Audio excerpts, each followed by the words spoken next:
What's going on, guys? Dan here, and today I'm going to be giving you my thoughts on the Division beta that came out today for PC and yesterday for Xbox One.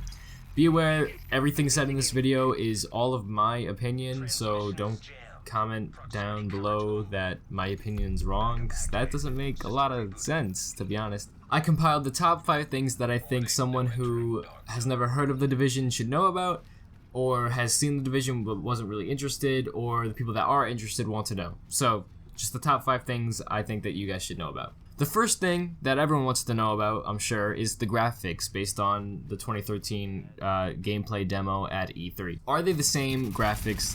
Does it look as good as that E3 demo? No, it doesn't. Does that mean the game looks really bad? No. As you can see with the gameplay on screen right now, the game looks pretty good. It doesn't look too bad. This is being rendered at 720p, I believe. If it gets rendered at 1080p, then you guys can yell at me in the comments. But a lot of people, when they saw the E3 demo, were excited that that was what was going to be next gen. If you go back and look at the E3 demo, it looks amazing. It looks so polished. And this game does not look like that, or to that level of detail, which is upsetting. Ubisoft has been doing this for a while now with their games, and it sucks. They did it with Watch Dogs, so it sucks that they keep doing this. I think they'll learn from their mistake, though. Like I said, this game was announced in 2013, and I think everyone's kind of realized now that showing what an unrealistic portrayal of what the game will look like is a very bad idea. If you were going to buy this game specifically for the graphics, I'd hold off and not, because it doesn't look as good as it did. It doesn't really bother me though. Graphics to me isn't what's important in gaming. I like nice graphics, yeah, it's nice to have them, but I wouldn't not buy a game just because of its graphical graphics.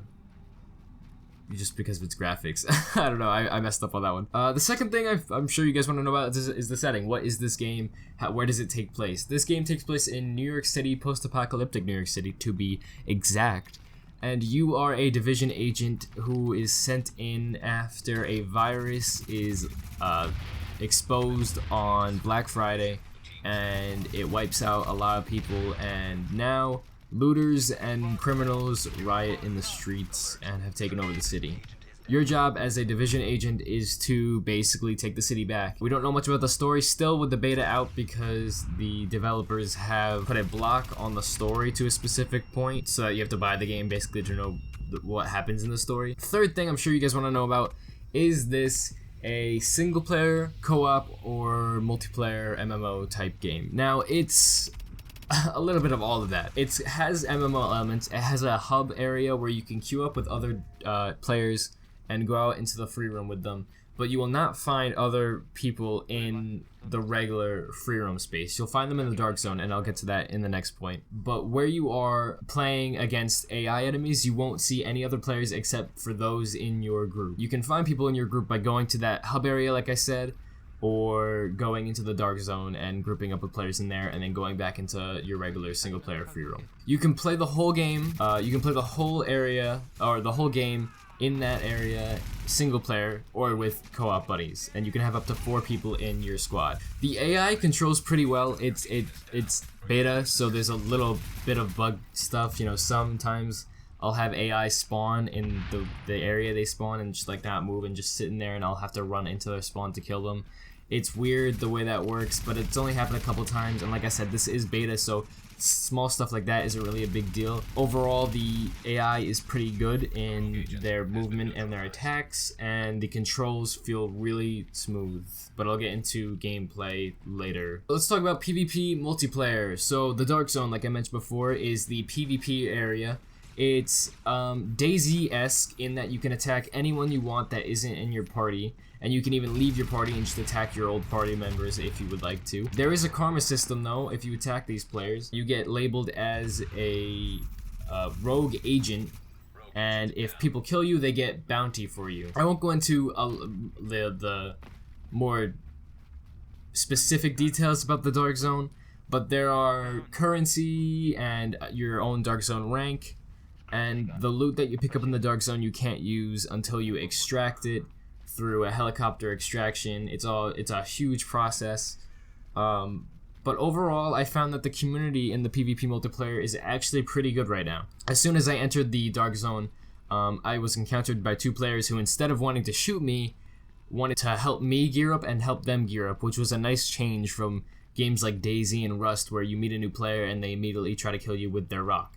Overall, I think the PvP experience in this game is fantastic, and if that was something that you were hoping for, then it's definitely here, and I suggest you definitely pick this game up. The fifth and final point I want to make is the gameplay.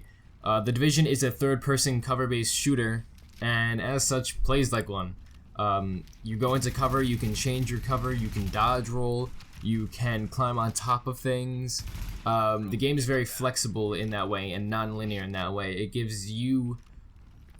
It's almost an illusion of not being linear. Yes, there's a specific path that you want to take for some missions, but you can choose to approach it in different ways. You could climb over the barrier. You could use the barrier as cover. You can kind of slide your way around the barrier. There's tons of different ways you can approach an enemy and approach a situation, and the fact that you can play this game tactically is really nice. There's a lot of customization in guns in this game. And in the way your character looks in this game, which is also very nice. There's a lot of different ways you can make your character look, and the gear you're equipping doesn't necessarily change the way your character looks all too much.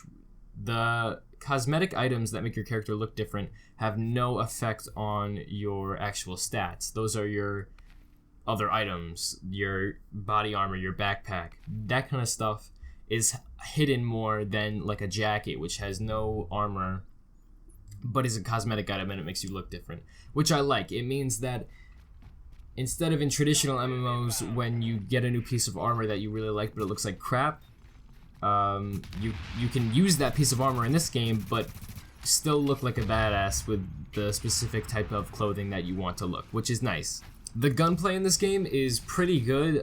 There's a variety of different guns, from M4s to shotguns to AKs to rifles, like sniper rifles, to I've even found an LMG at one point. There's a lot of different types of guns in this game, and it has something for everyone who has a specific playstyle. Like, if someone was to say that they only like to play rifles, they could do that. So now that we're nearing the end of the video and the 5 points have been made, I would recommend totally going out and pre-ordering The Division right now. What I've played in the beta has been really fun, really solid, and really smooth. And if you have the PC hardware for it, go out and buy it. And I believe it's also coming out on Xbox One and PS4. I know it's coming out on Xbox One. I'm pretty sure it's coming out on PS4. And if you have it on Xbox One, you're gonna get all that like exclusive content early, because The Division has a partnership with Xbox One right now. So if you enjoyed the video and you want to see more info about The Division when the game actually comes out in March, subscribe down below. Videos every other day, and I'll see you guys in the next one. Later.